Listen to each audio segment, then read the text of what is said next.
নমস্কাৰ শ্ৰদ্ধাৰ দৰ্শক তথা অঙ্গনবাদী কৰ্মী মিনিকৰ্মী আৰু সহায়িকা বাইদেউসকল যোৱা 28/5/2024 তাৰিখৰ দিনাখন অসম ৰাজ্যিক অঙ্গনবাদী কৰ্মী সহায়িকা সন্থাৰ ফালৰ পৰা যি সিদ্ধান্ত গ্ৰহণ কৰা হৈছিল সেই সিদ্ধান্তসমূহ সঞ্চালক মহোদয়লৈ আবেদন যোগে দাখিল কৰা হৈছিল আৰু সেই আবেদনখন কেনেকুৱা আৰু আবেদনখনত কি আছে চাও আহক।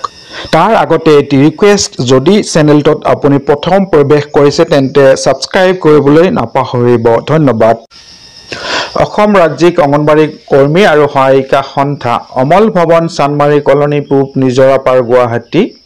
প্ৰসংগ আবেদন 32 তাৰিখ 28/5/2024 প্ৰতি মাননীয় সঞ্চালক মহোদয়, মহিলা আৰু শিশু কল্যাণ বিভাগ, উজান বজাৰ, গুৱাহাটী 1। বিষয় অসম ৰাজ্যিক অঙ্গনবাদী কৰ্মী সহায়িকা সন্থাৰ ৰাজ্যিক কমিটিৰ সিদ্ধান্ত অৱগতকৰণ।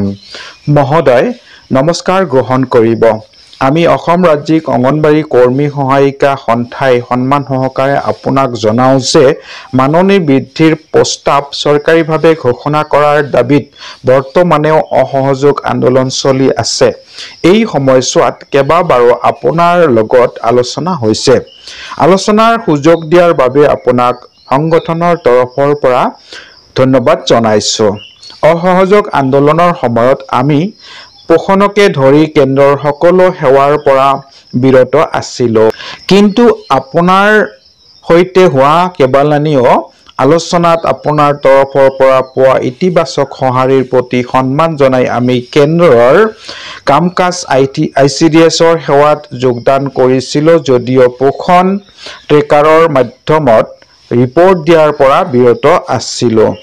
উল্লেখ কৰাৰ প্ৰয়োজন যে অসম চৰকাৰৰ মহিলা আৰু শিশু কল্যাণ বিভাগৰ সঞ্চালকালয়ৰ পৰা 12 অক্টোবৰ 2023 দিয়া মাননী বৃদ্ধিৰ প্ৰস্তাৱটো কাৰ্যকৰী ৰূপ দিয়াৰ ক্ষেত্ৰত অসম চৰকাৰে আজিলৈকে কোনো সঁহাৰি নজনোৱাৰ ফলত ওপৰত উল্লেখিত পৰিস্থিতি সৃষ্টি হৈছে।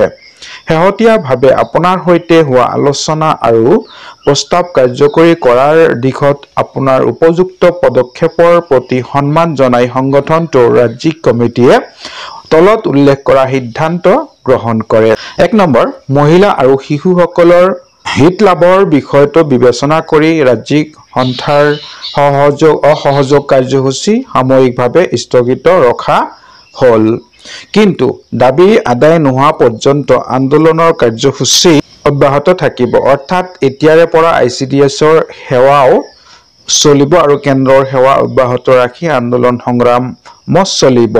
2 নম্বৰ, 20 জুন 2024 ভিতৰত অসম চৰকাৰৰ পৰা সঞ্চালকালয়ৰ উল্লিখিত প্ৰস্তাৱ সন্দৰ্ভত উপযুক্ত উত্তৰ নাপালে স্বাভাৱিকভাৱে পৰৱৰ্তী কাৰ্যসূচী গ্ৰহণ কৰা হ'ব। 3 নম্বৰ, পোষণৰ কাম কৰা হ'ব, কিন্তু নতুন মোবাইল সেট যোগান নধৰালৈকে উপযুক্ত ৰিপৰ্ট দিয়া সম্ভৱ নহ'ব পাৰে। এই ক্ষেত্ৰত ৰাজ্যিক সংগঠনটোৰ সদস্যসকলৰ ওপৰত যাতে কোনো শাস্তিমূলক ব্যৱস্থা গ্ৰহণ কৰা নহয় তাৰ বাবেও ৰাজ্যিক সন্থাই আপোনাৰ ওচৰত বিশেষভাৱে আবেদন জনালো। ধন্যবাদ সহ জয়মতী দাস সভানেত্ৰী, ইন্দিৰা নেৱাৰ সাধাৰণ সম্পাদিকা।